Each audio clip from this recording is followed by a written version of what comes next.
ஆண்டவருடைய ஆவி என்மேல் உள்ளது, ஏனெனில் அவர் எனக்கு அருள் பொழிவு செய்துள்ளார். ஏழைகளுக்கு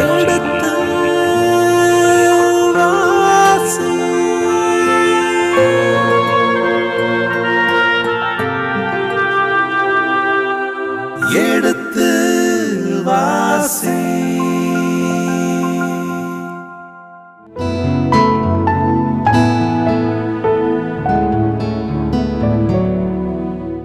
இனிய இதயங்களே, எடுத்து வாசி நிகழ்ச்சியில் நாம் ரூத்து புத்தகத்திற்குண்டான விவிலிய விளக்கங்களுக்கும் இறை வசனங்களுக்கும் செயல்படுத்திக் கொண்டிருக்கின்றோம். இப்பொழுது நாம் இந்த ரூத்து புத்தகத்தின் 2ஆம் அதிகாரத்தை தொடங்க இருக்கின்றோம்.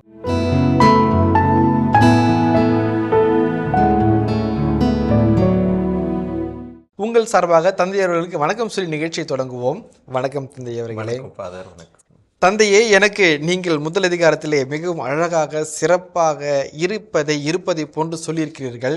இந்த 2 பேருமே பெண்கள், கைம்பெண்கள்.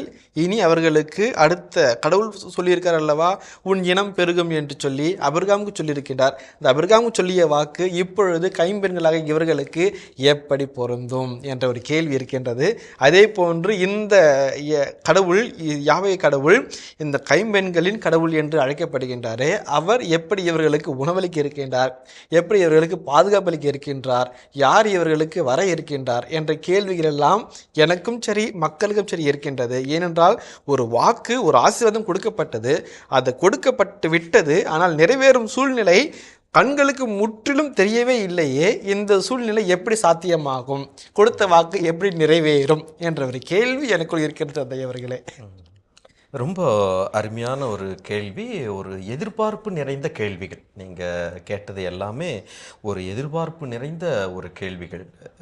யாருக்குமே, எந்த ஒரு வாசகருக்குமே இந்த கேள்விகள் எழுவது இயற்கையான ஒன்று.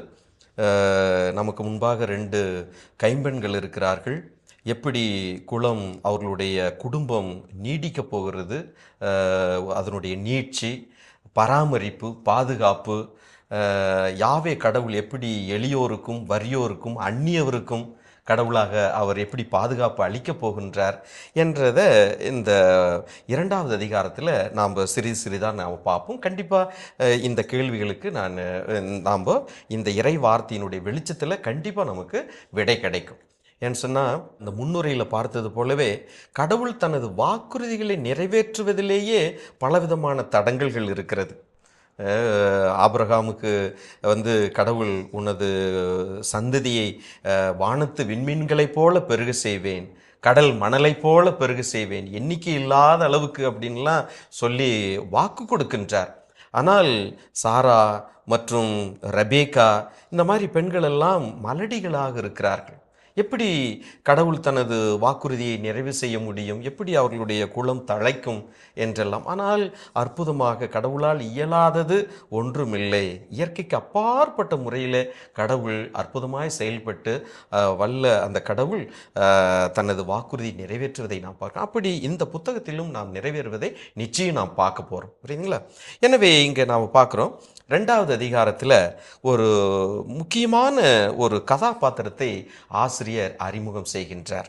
அந்த முதல் வசனத்தை மட்டும் வாசிங்களேன். நகோமிக்கு போவாசு என்ற உறவினர் ஒருவர் இருந்தார். அவர் செல்வமும் செல்வாக்கும் உடையவர், எலிமலேக்கின் வழியில் உறவானவர். ஓகே. ஸோ முதல் வசனத்தில் நாம் பார்க்குறோம், ஏற்கனவே முதல் அதிகாரத்தில் இந்த புத்தகத்தினுடைய ஆளுமைகள் அல்லது கதாபாத்திரங்களை நாம் பார்த்துருக்குறோம், அறிமுகம் செய்து விட்டார். இந்த 2வது அதிகாரத்தில் முற்றிலுமான மிக முக்கியமான ஒரு முதன்மையான ஒரு கதாபாத்திரம். அது என்னன்னு சொன்னால், யாருன்னு சொன்னால் போவாஸ். நம்ம ஏற்கனவே பெயர்களுக்கெல்லாம் விளக்கம் கேட்டு தெரிஞ்சுக்கிட்டு இருக்கிறோம். அந்த போவாஸ் என்ற பெயருடைய அர்த்தமும் நமக்கு தெரிந்திருக்க வேண்டும். போவாஸ் என்று சொன்னால் இன் ஹிம் இஸ் ஸ்ட்ரென்த், அவரில் வலிமை, அவரில் வலிமை. இப்போ முதல் அதிகாரத்தில் நாம் பார்க்குறோம், நவோமி சொல்கிறாங்க, ஆண்டவர் வலிமை மிகுந்தவர், ஆனால் எனக்கு பெரும் துயரத்தை கொண்டு வந்து விட்டார். அவர்கள் எல்லாம் வல்லவர். 21வது வசனத்துல ஆண்டவர் என்னை தண்டித்து விட்டார், எல்லாம் வல்லவர், தி ஆல்மைட்டி ஒன். ஏறக்குறைய போவாஸ் இங்க இன் ஹிம் இஸ் ஸ்ட்ரென்த், அவரில் வலிமை அப்படின்ற ஒரு அர்த்தத்தோடு இந்த பெயரானது இங்கே அறிமுகப்படுத்தப்படுகிறது. வலிமை என்று சொன்னால் உடல் வலிமை மட்டுமல்ல, அது ஒட்டுமொத்த பிற நலன்களை எல்லாம் உள்ளடக்கிய ஒன்று. பொருட்செல்வம், உறவுகள், இன்னும் நட்பு, இது எல்லாமே உள்ளடக்கியது தான் நம்முடைய பலம் இருக்கிறது. எனவே போவாஸ் என்பவர் இங்கே இருக்கின்றார். அவர் செல்வமும் செல்வாக்கும் உடையவர். இதெல்லாம் அவருடைய வலிமைக்கு உதாரணம். செல்வமும் செல்வாக்கும் உடையவர். செல்வம் என்று சொன்னால் உடைமை, செல்வாக்கு என்று சொன்னால் பாப்புலாரிட்டி, ஒரு சோஷியல் ரெப்புடேஷன், சமூக அந்தஸ்து. இப்போது புதிய ஏற்பாட்டில் ஜக்கேயு நாம் பார்க்குறோம். அவர் ஒரு குள்ளமான மனிதர், ஆனாலும் மக்கள் மத்தியிலே செல்வம் படைத்த செல்வாக்கு படைத்தவர். அவருக்கு கீழே ஆட்கள் இருந்தார்கள். அவர் கட்டளையிட்டால் உடனடியாக செயல்படுவதற்கு அது அவருடைய செல்வாக்கு. அவர் இருக்கிற இடம் உயரமான இடம். அந்த மாதிரி இங்கே இந்த போவாசு செல்வமும் செல்வாக்கும் உடையவர். அப்புறம் அவர் யார்? அவருடைய ஐடென்டிட்டி எலிமெலேக்கின் வழியில் உறவானவர் என்ற முதன்மை தகவல்கள் எல்லாமே இந்த வசனத்தில் இருக்குது. இந்த அதிகாரத்தில் நடக்கிற நிகழ்வுகள் எல்லாமே இவருடைய நிலத்தில் தான் நடக்க போகுது. இவருடைய நிகழ்ச்சிகள் எல்லாமே இவர் ஒரு பெரிய ஒரு நிலக்கிழாராக இருக்கிறாரு.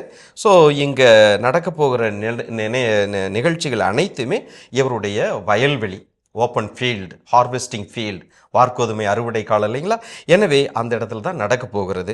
எனவே இந்த முதன்மை தகவல்களோடு நாம் தொடர்ந்து பார்ப்போம். 2வது வசனம் வாசிங்க. ரூத்து நகோமியிடம், நான் வயலுக்கு போய் யார் என்னை கருணை கண் கொண்டு நோக்குவாரோ அவர் பின்னே சென்று கதிர்களை பொறுக்கி கொண்டு வருகிறேன், எனக்கு அனுமதி தாரும் என்றார்.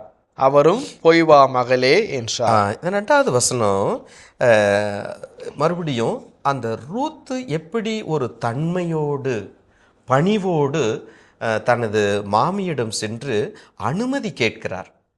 இது அவருடைய தாழ்ச்சியை காட்டுகிறது. தனது மாமியார் மேல் வைத்திருக்கிற ஒரு மரியாதை, ஒரு அதீதமான ஒரு மரியாதை. நான் எங்கே போகிறேன், என்ன செய்ய போகிறேன், அதுக்கு உங்களுடைய அனுமதி கொடுங்கள் என்று பணிவோடு கேட்கிறார். இந்த ஒரு பணிவு என்பது அவருடைய மதிப்பை உயர்வாக காட்டுகிறது.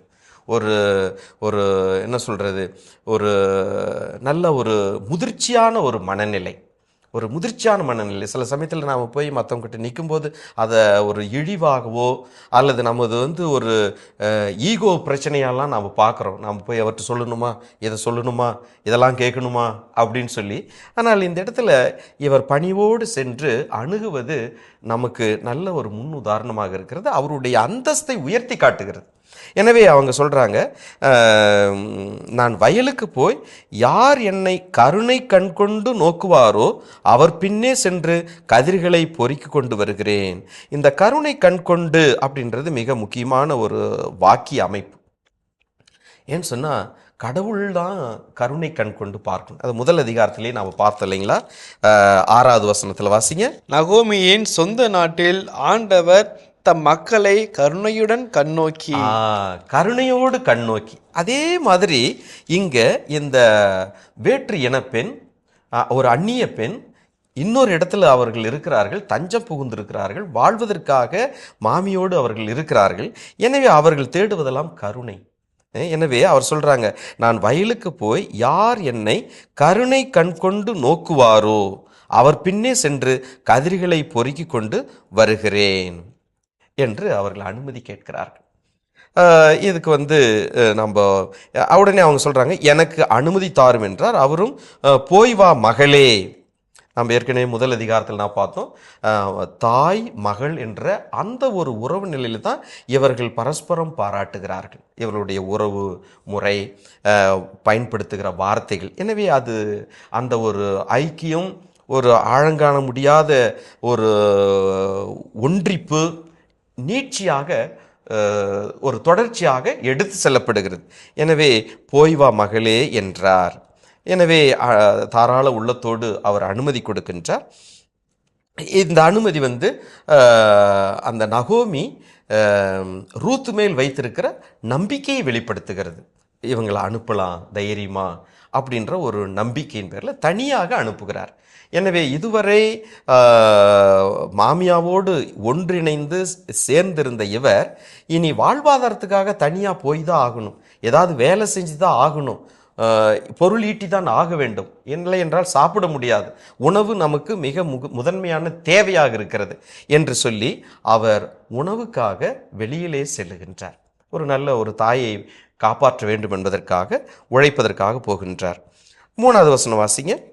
ரூத்து ஒரு வயலுக்கு போய் அறுவடையாளர்கள் பின்னால் சென்று அவர்கள் சிந்திய கதிர்களை பொறுக்கி சேர்த்தார்.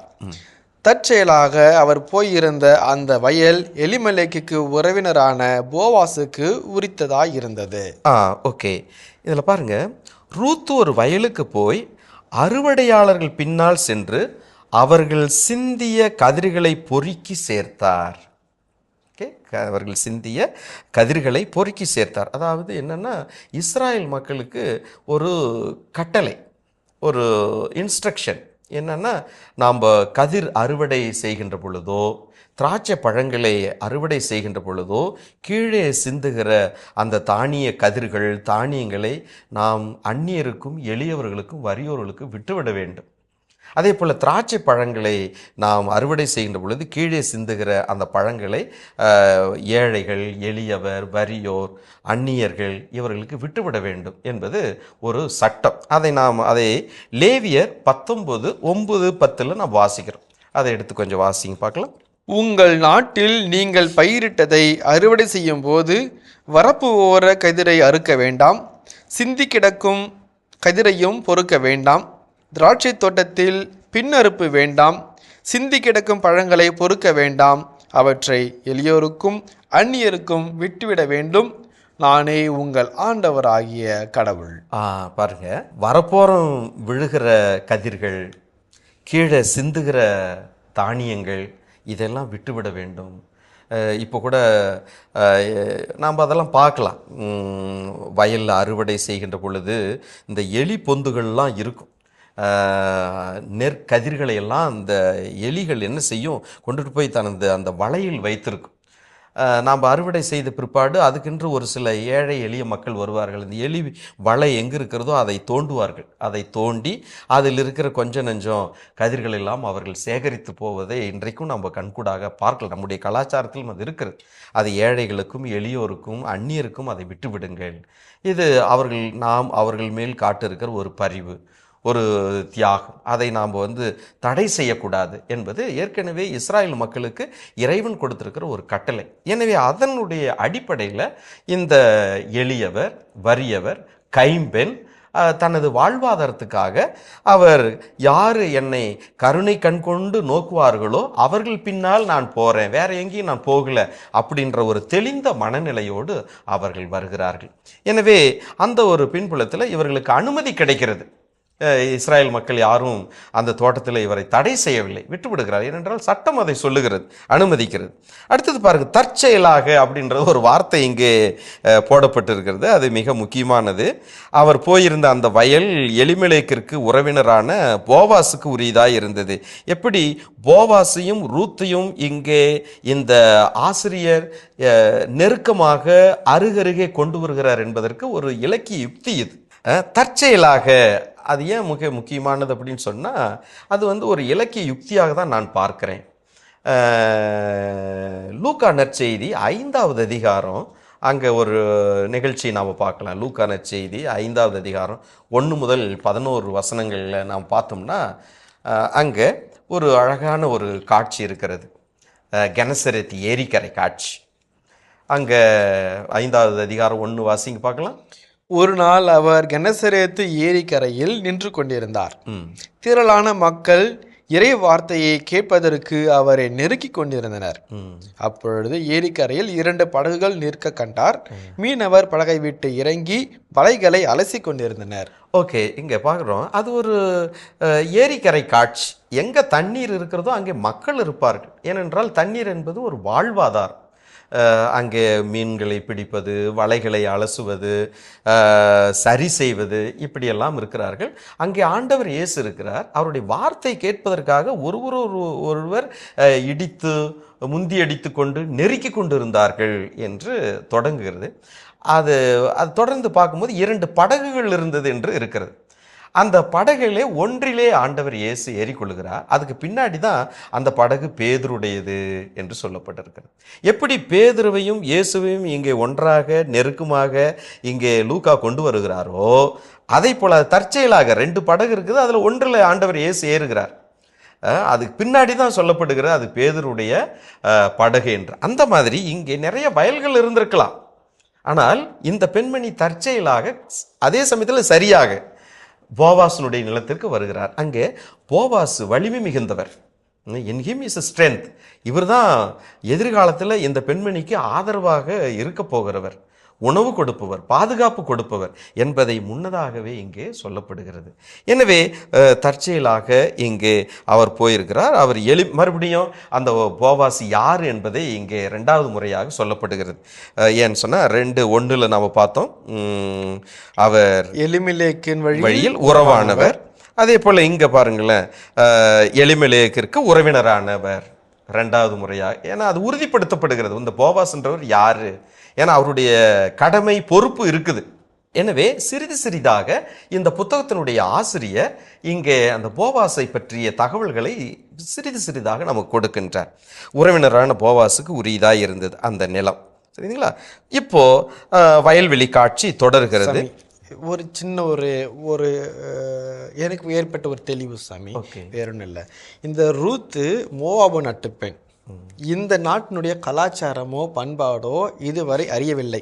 ஏனென்றால் நவமி அங்கு தான் இருந்தார், அங்கு தான் இந்த ரூத் அங்கு தான் மணந்தார். அந்த நாட்டு வழக்கத்தின் பிரகாரம் எல்லாம் நடைபெற்றது, எல்லாம் சரி. இங்கு வந்த உடனேயே அந்த நாட்டு எந்த நாட்டு மருமகளோ அந்த நாட்டு அந்த வீட்டு பழக்க வழக்கங்களை நன்றாக புரிந்து கொண்டிருக்கின்ற ஒரு பெண்மணியாக பார்க்கின்றோம். நான் வளர்ந்த விதம் அப்படி என்று அப்படியாக இருக்காமல் எங்கு வந்திருக்கின்றனோ அந்த இடத்தை பொறுத்து எல்லாம் பழக்கி கொள்கின்ற ஒரு பெண்ணாக இருக்கின்றார். ஏனென்றால் அந்த நாட்டின் சட்டத்திட்டங்களை அவ்வளவு எளிதாக கற்றுக்கொள்ள முடியுமா என்று தெரியவில்லை. ஆனால் வந்த உடனே இந்த பெண் சொல்கின்றார், மருமகள் சொல்லுகின்றார், நான் சென்று கதிர்களை பொறுக்கி வருகிறேன் என்று கேட்கின்றார். அந்த ஒரு வாய்ப்பு இருக்கின்றது என்பதையும் இவர் தெரிந்திருக்கிறார். பாருங்களேன், ஒரு நல்ல ஒரு மருமகளுக்கு எடுத்துக்காட்டாக ஒரு இதை பார்த்தேன் நான்.